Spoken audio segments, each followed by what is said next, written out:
Well, I'm just trying to sort my other computer out, which is being very problematic. It's not going to work. Okay, just let it drop and just wing it. Right. Okay. There we go. So, oops, not so fast. Not so fast. Ah, so, hello, good evening. Gary Edward Gedall, psychologist, psychotherapist, here on my terrace in Lausanne. That's not as cold as it could be. I've already been, I've done already a half an hour, so I'm already warmed up, which is why I have a sleeveless t-shirt. Not because I'm a total lunatic, but because I am a total lunatic. And I come from England, and we're used to things being a bit chilly there. And when I move, I heat up. So how has today been? Today has been awful. It's been a very difficult day, and I did think twice whether I had the energy and the courage to do tonight. And yet I'm here. I'm here because it's important. Monday is a quite difficult day because it's a fast day, and I hate fasting. It's not something that makes me feel good, makes me feel powerful, makes me feel anything. Just makes me feel a bit depressed because I miss my morning coffee or my coffee in the afternoon. I'm planning to see what I'm going to eat tonight, and that makes life a little bit more complicated, a bit more stressful, and a bit less interesting. But there it is. The day has been quite difficult. I've had some difficult therapies.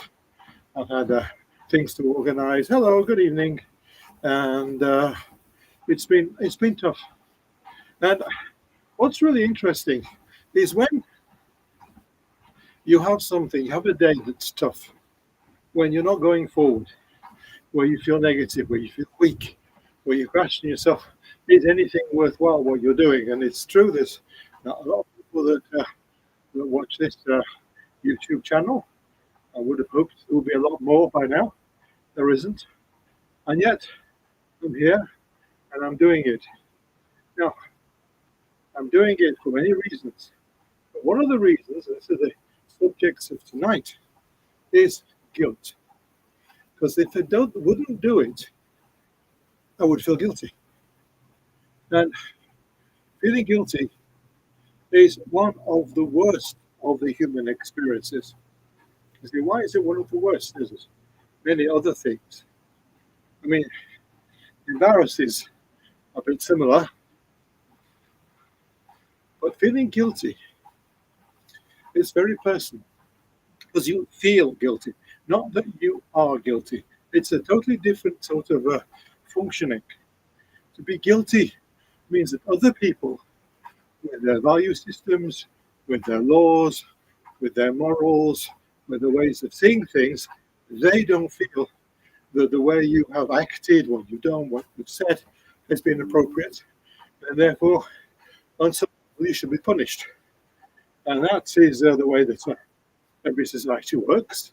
It's very normal, it's very natural, it's very necessary. Otherwise, we have no rules, we have anarchy, anything can happen. And in some places, you can see the results of that type of anarchy, where certain rules are not held to, and people do things that they really want to do, which just doesn't fit in with our social world, social, legal, moral, financial, whatever particular area. But tonight, I'm talking about guilt.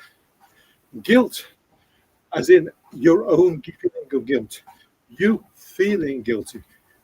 Because feeling guilty means that your words, your behavior, your actions somewhere do not fit in to your own set of moral judgments. And when we have that situation, it's difficult. I'm sorry for the noise. I tried to get some headphones to work tonight. I spent an hour trying to find different headphones, different configurations. Nothing worked. Very sorry about that. I'll see if I can find some other solution. But for the moment, you need to cope with the sound of the treadmill. Sorry, just a small aside, because I forgot to mention it before. Anyway, that's the way it was. It's really a day when things are not working. I had the other computer. I bothered to actually make some notes, and it hasn't worked. And now it's working, and it's too late. And another part of the frustration of today, that's not worked as it was wanted. I can't get the headphones or the microphone to work. But I'm here because if not, I would feel guilty. I'd feel guilty to my own set of standards, to my own challenge. I have asked you, the public, to invest with me, to participate with me, to share with me the challenge of 70 days, which means that even the days you don't feel like it doesn't work for you, it's complicated, it's difficult, it's heavy, you still need to make those efforts because you've made a deal, a contract with yourself. And when we are not in harmony with ourselves, which is one of my main hobby horses, one of my main therapy concepts, being in harmony with yourself, which is not obviously only mine. Many spiritual and psychological systems that talk about being in harmony with yourself. But being in harmony with yourself, it's a book's written about it, and it's something I talk about a lot. And being guilty is by definition not being in harmony with yourself, because you have a part of you that's a judge, that's moral, that follows the rules, a policeman, right? I use archetypes because they're easier to talk about and for people to think about. And you've got the person that has not succeeded to follow our own proper rules. And that is problematical because we can't get away from that. One person we simply can't run away from is ourselves. The only way we can run away from ourselves is in psychosis. That's a pretty tough way to leave yourself by not actually functioning normally like a human being. But there are people that find themselves in impossible conflicts, and it becomes kind of psychophrenic. You can see I'm tired now. It's in English. Yeah, psychosis. Schizophrenic. That's the word, schizophrenic. You see, 9:30 at night, difficult day. It costs a lot. So that's about the only way to move away from yourself. Other people that are in a conflict, who I find almost every day in my practice, are people that are depressed because we're in a conflict, because they want something and they can't have it, or they need something and they're not allowed themselves, or whatever. Again, in a conflict. And feeling guilty is one of the most painful in a conflict, because we know we've done something wrong or not done something the way we should have. And until we do something to correct it, then it's not going to pass. And the most important thing that to be aware of is that you need to regulate it for yourself. If you feel guilty, then you're one that needs to be okay with how you sort it out. Now, last week, I talked about pardoning. If you watched it last week, maybe you have. And I will repeat the phases that one needs to go through to pardon oneself, because the system is very similar, because it's the same thing. There is a fault and there's a pardon. At the end of the day, actually it's impossible to pardon yourself, because it's not actually that works. But you can be relieved, you can be satisfied, you can be at peace. Pardoning, I'm afraid, is not really. I never thought about it, but I don't believe we can pardon ourselves. We can be okay with ourselves. We can accept. Pardoning, I think, is something that has to come from the outside, something from other people, or from some sort of magical or spiritual being, I think that's where pardon comes from. We need to have something above us or outside of us to actually to feel a pardon. But to sort out our problem, to be more in harmony with ourselves, we need to go just the same through the 5 steps. The first one is admission. To admit to ourselves we have not been as we should be. We've not done what we should. We've done something else. We've hurt someone. We've damaged something. We've not even been true to ourselves. If I wouldn't have been doing this tonight, I would have felt guilty. And I would have said, well, I just could not be bothered. Because that's basically it. Now, the truth of the matter is, I'm starting to be in physical discomfort. A problem with one of my legs, my left leg. I also want to know exactly the details. But I will carry on. There's another 20 minutes. I believe I can do that. Because, again, I will be disappointed with myself. And I don't want to have that disappointment. And I want to feel that I've given up, I've given in to a small bit of weakness and discomfort. Because I'm a Superman. No, I'm not. I just don't want to feel guilty. I don't want to feel bad. I don't want to feel failed. So the first thing is to admit to yourself that through an action or inaction, you have hurt someone. Now, if it's yourself, that's possible. You've not fulfilled your own promises to yourself. That's often slightly easy to deal with. It doesn't matter. At the end of the day, it's the admission. You look yourself in the mirror and say, I am imperfect. What I've done has not been as it should be. So that admission, for some people, is very, very difficult. And for other people, it's very easy. Maybe somewhere in between. And the second thing is, this link to that is there's been some damage. It could be emotional damage, psychological damage, financial damage, it could be on any level. But somewhere, someone, yourself or someone else, or both, have been upset, hurt, lost something. And that admission that it's your fault and that there has been damage done then leads to, hopefully, a feeling of being sorry. I'm sorry I've done this. I'm not happy with myself, with my actions, with my motives, with whatever, and I am sorry. And as I say, on the first level, what we're dealing with mostly is ourselves. It could also include, obviously, other people. But the first level is with ourselves, admission of fault, admission of damage, and a feeling of being sorry about it. Then comes the good bit, reparation.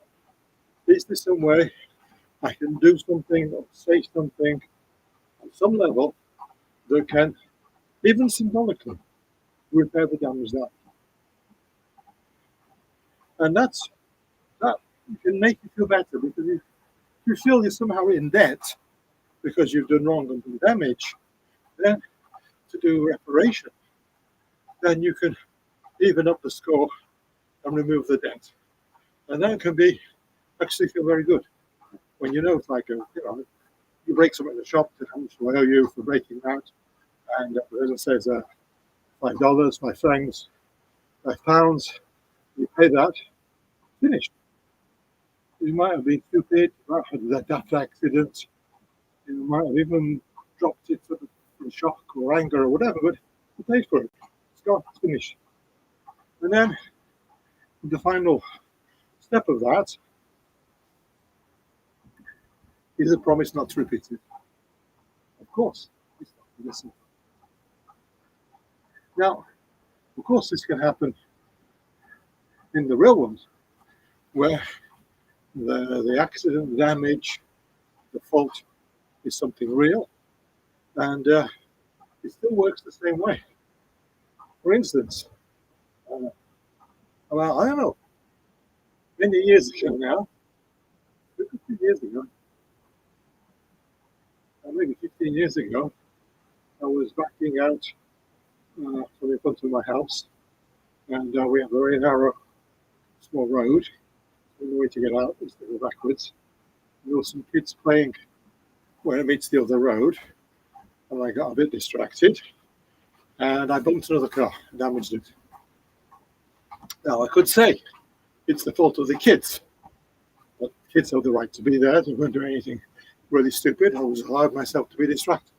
So I have to admit that it was my fault. So first thing, fault. And then I went to the car, the other car, and it was damaged up. So I had to accept the fact that I had created damage. My fault created damage. And I was sorry that I'd done the damage. So a note, put it on the windscreen and said, I am sorry I have damaged your car. So there's the apology. And then I left my name and my number, and I said, please contact me, and we'll see about getting your car repaired. Whatever. And the guy phoned me, and he wasn't particularly angry because of the note. And we sorted out the insurances, and he got sorted out. And I promised myself, not to him, but to me, because I felt guilty with myself. That's what we're talking about, at least to begin with. I felt guilty with myself because I did something stupid and caused damage. So now, every time I'm backing out, I'm much more attentive, much more careful, and I'm much more aware if there are other distractions, because I'm quite easily distracted, that I need to be very, very attentive not to allow myself to get distracted. Of course, if you're backing out with a car, and there's kids, the first concern, you're going to run over a kid. So that's priority one. But you can't be that much of a priority that you need a car and someone else's car. And what actually happened, just to give you how the story completed itself, is that we were trying to get our house renovated with huge problems with our architect. It was totally weird and crazy, and I don't know, I think a crook. I'm going to mention his name so he can't attack me or whatever. And by happenstance, this guy whose car I damaged was an architect, and a very good architect. So he took over the renovations of our house, and our house was wonderful, came with some incredibly wonderful ideas, and made it much better than the original plan. And it happened because I sorted out that small problem in an appropriate way. Now, it can happen that you do something that has an effect on the outside, and the results are not exactly what you expect, what you would desire. Now, this is quite interesting because if you are in conflict with yourself, you're doing yourself harm. There's no question about that. We're all a bit like a committee inside us, as I've said. We have policemen, we have judges, we have lawyers, we have all sorts of people that are saying what we should do and how we're supposed to function. And then we have sort of like the other bits that say, poor me, it's not my fault, I'm innocent, I'm a victim, let me go. And well, unfortunately, it's normal, but unless we can actually get the two together and sort something out, it's going to get maybe even worse and worse and worse. It's not a comfortable thing to do. It's not easy. So, another instance, another accident. I don't have car accidents every day, by the way, but just happens to be two incidents that involve a car accident, possibly even the same car. I don't know. But I think it was a Honda. And it was raining, and I was about to go onto the motorway. I was about to go on the motorway, I was on the slip road, and the slip road in the rain was slippy. And there was something about the tires on my car, I think it was a Honda, at that time, did not hold very well in the rain.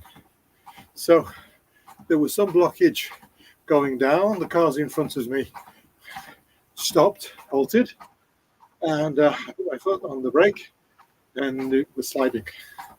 So I had a choice. I either allowed myself to hit the car in front, damage his car and mine, or just go off the slip road onto the green bit, which had a sign on, which helped me stop my car. Yes, I knocked the sign down. And of course, I don't remember how, but the police were aware of it, and I got hauled in front of a judge, and I got penalised for losing control of my car. I lost control a bit, didn't lose control totally, didn't do any other damage other than a small pole, which no big deal. But I got fined, and I lost my license for a month for that. And the Swiss are quite tough on that. They're quite good at taking people's licenses away for what I consider to be quite minor things. But so I wasn't very happy with that. I thought it was excessive. I thought it was unreasonable. So I was a bit angry with them. But what's most interesting, I wasn't angry with myself. I didn't feel guilty at all.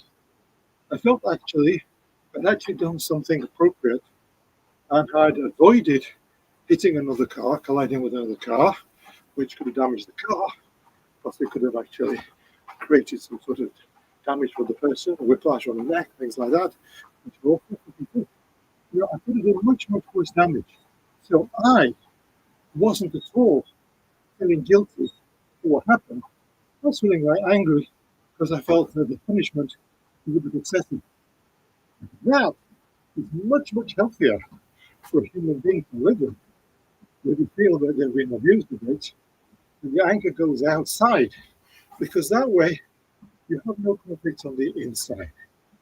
You have the part that says, "For me, I'm a victim," and then you have your own internal judge and policeman and solicitor that agrees that the punishment was unreasonable and excessive.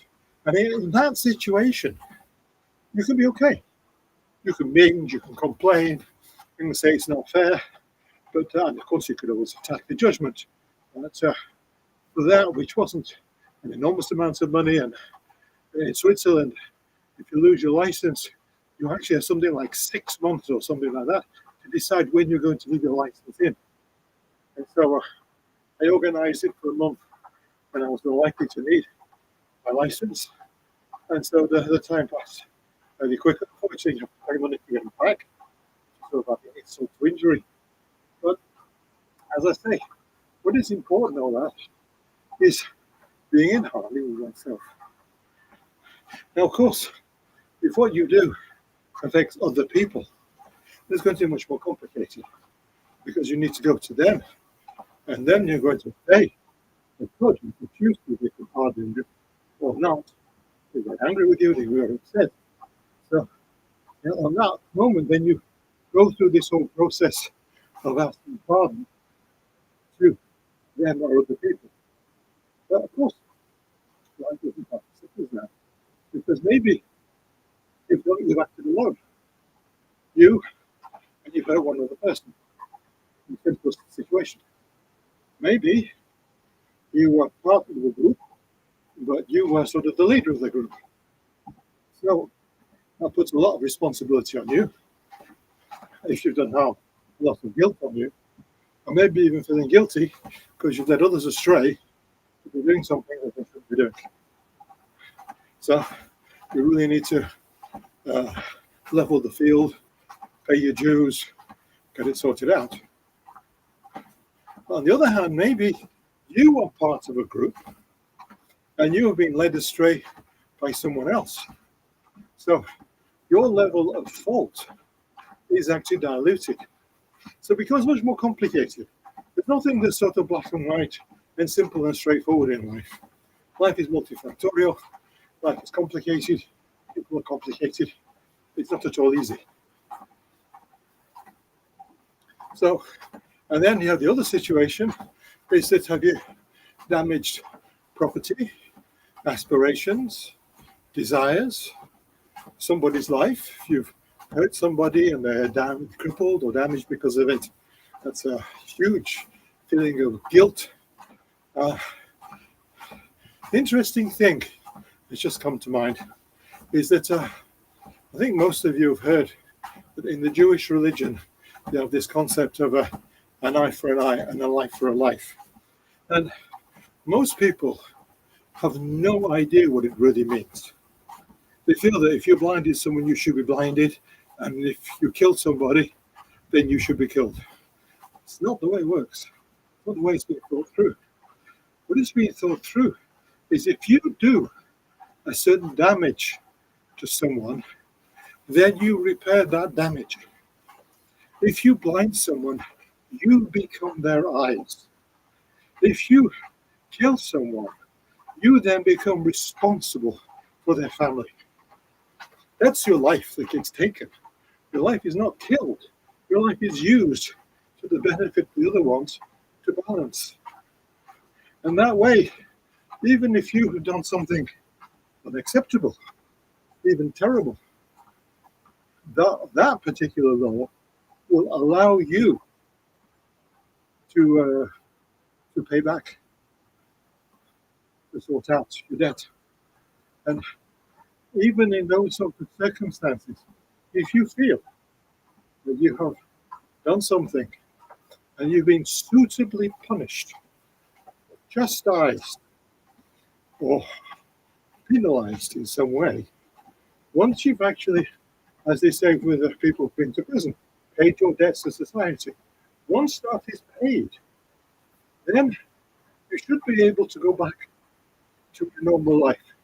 I'm not saying if you're coming out of prison, out of jail, that the rest of society will welcome you with open arms and say, okay, all is sorted out, it's fine, come back, we'll give you a nice job, and everything is fine. No one is saying how other people might see you or might treat you. But tonight, we're talking about guilt. Now, once you feel you have paid enough and you can stop feeling guilty, then you can be a whole person again. Then you can start to rebuild anything that's damaged, sort it out.